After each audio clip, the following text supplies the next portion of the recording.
Hello friends, welcome to my channel. तो friends, आज मैं आपको कुछ ऐसे पौधों की कटिंग ग्रो करना बताऊंगी जिन पौधों में पहले से ही जड़ें निकली हुई होती हैं। यानी कि इन पौधों की हर एक नोड एरिया से इस तरह से जड़ें निकली हुई होते हैं। जैसे कि आप ये देख रहे हैं, इनको एरियल रूट्स भी बोलते हैं। तो इन पौधों को कटिंग से ग्रो करना बहुत ही आसान होता है। इनकी कटिंग कभी भी खराब नहीं होती है, बहुत ही तेजी से, बहुत ही आसानी से इनकी कटिंग ग्रो हो जाती है। वैसे तो ये एरियल रूट्स हमेशा इनमें निकलती रहती हैं, लेकिन बरसात के मौसम में ये जो एरियल रूट्स होती हैं बहुत ही ज़्यादा और बहुत ही लंबी लंबी सी हो जाती हैं, और इस टाइम इनकी कटिंग में कोई भी रूटिंग हार्मोन लगाने की भी ज़रूरत नहीं पड़ती है। इनकी कटिंग ऐसे ही ग्रो हो जाती है। तो चलिए वीडियो को शुरू करते हैं। तो पहला जो हमारा प्लांट है ये है फिलोडेंड्रोन। इसकी जो लीव्स का साइज होता है कुछ कुछ हार्ट शेप में ये रहती हैं, और इसकी जो न्यू लीफ निकलती है वो पैरेट ग्रीन रहती है। जब ये लीफ पुरानी हो जाती है तो डार्क ग्रीन हो जाती है, और इसमें भी इस तरह से ये एरियल रूट्स निकलती हैं। तो यहीं से इसको कट करके हम सोयल में दबा देंगे तो यहीं से इसमें रूटिंग स्टार्ट हो जाएगी, हमारा एक न्यू प्लांट बन जाएगा। और ये प्लांट आप स्टिक पर भी चढ़ा सकते हैं, हैंगिंग बास्केट में भी इसको आप लगा सकते हैं। फिलोडेंड्रोन में और भी बहुत सारी वैरायटीज आती हैं, ये परमानेंट प्लांट है। तो देखिए, इस तरह से इसकी कटिंग को लेना है और सोयल में लगा देना है। लगाने के बाद 7-8 दिन के लिए इसको शेडी एरिया में रखना है, और जब आपके यहाँ बारिश हो तो बारिश के पानी में इसको जरूर रखना है। नेक्स्ट जो हमारा प्लांट है, देखिए ये है पेनीबर्थ। ये भी बहुत ही हार्डी प्लांट होता है, परमानेंट प्लांट है, देखने में बहुत ही ब्यूटीफुल लगता है। हैंगिंग बास्केट में या फिर पॉट में बहुत ही आसानी से ये ग्रो करता रहता है। इस प्लांट को पानी की बहुत ज़्यादा ज़रूरत होती है, पानी की कमी इस प्लांट में नहीं होनी चाहिए। तो देखिए, इसमें भी ये रूट्स निकल रही हैं इस तरह से। तो यहीं से कट करके इसको सोयल में हम दबा देंगे तो यहीं से हमारा एक न्यू प्लांट तैयार हो जाएगा, और ये प्लांट छोटे से छोटे पॉट में आसानी से लग जाता है। नेक्स्ट जो हमारा प्लांट है ये गोल्डन मनी प्लांट। ज़्यादातर सभी के घरों में ये मिल जाता है। गोल्डन मनी प्लांट इसको इसलिए बोलते हैं क्योंकि इसमें ग्रीन और गोल्डन का कॉम्बिनेशन रहता है। इसकी लीव्स वेरीगेटेड रहती हैं। ये भी बहुत ही हार्डी प्लांट होता है। हैंगिंग बास्केट में या फिर स्टिक पर आप इसको कहीं भी लगा सकते हैं। तो देखिए, इसमें भी ये इस तरह से जड़ें निकलती हैं। इन जड़ों को हम सोयल में दबा देंगे तो यहीं से इनकी ग्रोथ स्टार्ट हो जाएगी। और ये प्लांट तो इतना हार्डी होता है, इसकी जो आप ये जड़ें देख रहे हैं, इनको आप सोयल में रख भी दोगे तब भी इसकी कटिंग आसानी से ग्रो हो जाती है। मनी प्लांट की जितनी भी वैरायटी होती हैं उन सभी में इसी तरह से रूट्स निकलती हैं।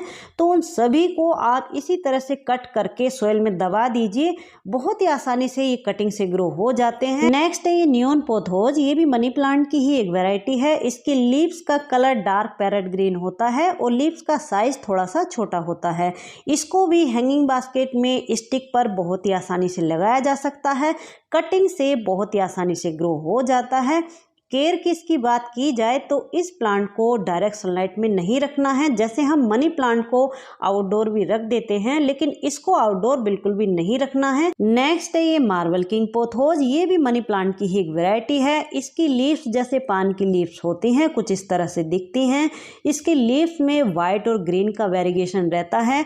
ये भी हैंगिंग बास्केट में या फिर स्टिक पर लगाया जा सकता है, और कटिंग से बहुत ही आसानी से ये भी ग्रो हो जाता है। नेक्स्ट जो प्लांट है ये है मार्वल क्वीन पोथोस। इसकी जो लीव्स होती हैं थोड़ा लंबी लंबी सी होती हैं, और इसके लीफ में भी वाइट और ग्रीन का वेरिएशन रहता है। इसकी कटिंग भी आसानी से ग्रो हो जाती है। और देखिए, केयर की इनकी बात की जाए तो गोल्डन मनी प्लांट को छोड़ के जितनी भी आज मनी प्लांट की वैरायटी मैं आपको दिखा रही हूँ, इन सब की लगभग एक जैसी ही केयर होती है। यानी कि इनको डायरेक्ट सनलाइट में नहीं रखना है, इनडायरेक्ट सनलाइट में रखना है, जहाँ पर कि इनके ऊपर ब्राइट लाइट तो पड़ती रहे, डायरेक्ट सनलाइट इनके ऊपर नहीं पड़नी चाहिए। तो देखिए, नेक्स्ट जो आप देख रहे हैं ये है एंजॉय पोथोस। ये भी मनी प्लांट की ही वैरायटी है। इसकी जो लीव्स होती हैं थोड़ा छोटी होती हैं, और लीव्स में वाइट और ग्रीन का कॉम्बिनेशन रहता है। इसमें भी देखिए इस तरह से एरियल रूट्स निकलती हैं। तो यहीं से कट करके इसको सोयल में दबा देंगे तो यहीं से हमारा न्यू प्लांट बन जाएगा। नेक्स्ट है, देखिए ये सिंगोनियम। सिंगोनियम में भी 3 कलर मेरे पास हैं, पैरेट ग्रीन और पिंक, और एक जो देसी वाली वैरायटी आती है। ये सभी कटिंग से बहुत ही आसानी से ग्रो हो जाती हैं। देखिए, इस तरह से इनमें ये रूट्स निकलती हैं।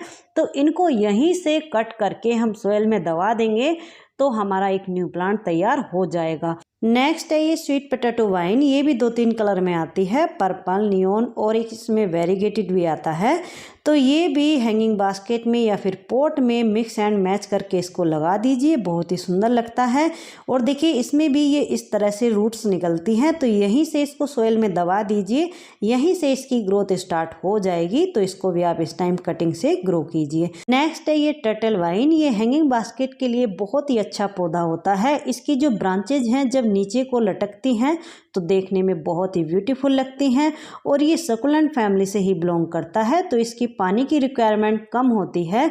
और देखिए इसमें भी ये इस तरह से रूट्स निकलती हैं, हर एक नोड एरिया से एरियल रूट्स निकल रही हैं। तो इनको यहीं से कट करके आप सोइल में अगर रख भी देंगे इस तरह से, तब भी ये ग्रोथ अपनी यहीं से स्टार्ट कर देगी। नेक्स्ट है ये वोलेविन जू। ये भी टर्टल वाइन की ही एक वैरायटी है। इसकी लीव्स पीछे की तरफ से डार्क पर्पल और ऊपर की तरफ से डार्क ग्रीन रहती हैं। ये भी परमानेंट प्लांट है, हैंगिंग बास्केट में बहुत ही सुंदर लगता है। और देखिए इसमें भी ये इस तरह से एरियल रूट्स निकलती हैं, तो ये कहीं सोइल में अगर गिर भी जाती हैं तो वहीं से पूरा प्लांट ये बन जाता है, यानी कि पूरे पॉट को ये कवर कर लेती हैं। बहुत ही तेजी से, बहुत ही जल्दी ये ग्रो होती हैं। नेक्स्ट है ये स्पाइडर प्लांट। ये भी बहुत ही हार्डी और परमानेंट प्लांट होता है। एक बार आपके गार्डन में आ गया तो एक ही प्लांट से आप इसके बहुत सारे प्लांट बना लेंगे। इसमें इस तरह से ये रनर्स निकलते हैं, बेबी प्लांट भी इनको बोलते हैं, और इनमें नीचे की तरफ से ये देखिए रूट्स निकलती हैं। तो इनको यहीं से कट करके हम सोइल में दबा देंगे, तो यहीं से ये अपनी ग्रोथ स्टार्ट कर लेंगे, तो हमारे इसके बहुत सारे प्लांट तैयार हो जाएंगे। और देखिए ये मेरे पॉट में ऐसे गिरे हुए हैं रनर्स, तो यहीं से इन्होंने अपनी जड़ों को पकड़ लिया है, पूरे प्लांट ही ये बन गए हैं। तो इस तरह से आप इसको भी ग्रो कर सकते हैं। नेक्स्ट है ये वॉन्डरिंग जू। ये भी बहुत ही हार्डी और परमानेंट प्लांट होता है, हैंगिंग बास्केट के लिए ये बेस्ट होता है। इसकी लीव्स पीछे की साइड से डार्क पर्पल और ऊपर की तरफ से ग्रीन शाइनी रहती हैं। तो इसमें भी देखिए इस तरह से ये एरियल रूट्स निकलती हैं, तो यहीं से इनको कट करके हम सोइल में दबा दें या रख भी दें तो ये अपनी ग्रोथ स्टार्ट कर देता है। चलिए फ्रेंड्स, कैसी लगी आज की ये वीडियो? अच्छी लगी हो तो लाइक शेयर कमेंट कीजिए, और अगर आप मेरे चैनल पे न्यू हैं तो प्लीज़ मेरे चैनल को सब्सक्राइब भी कर लीजिए।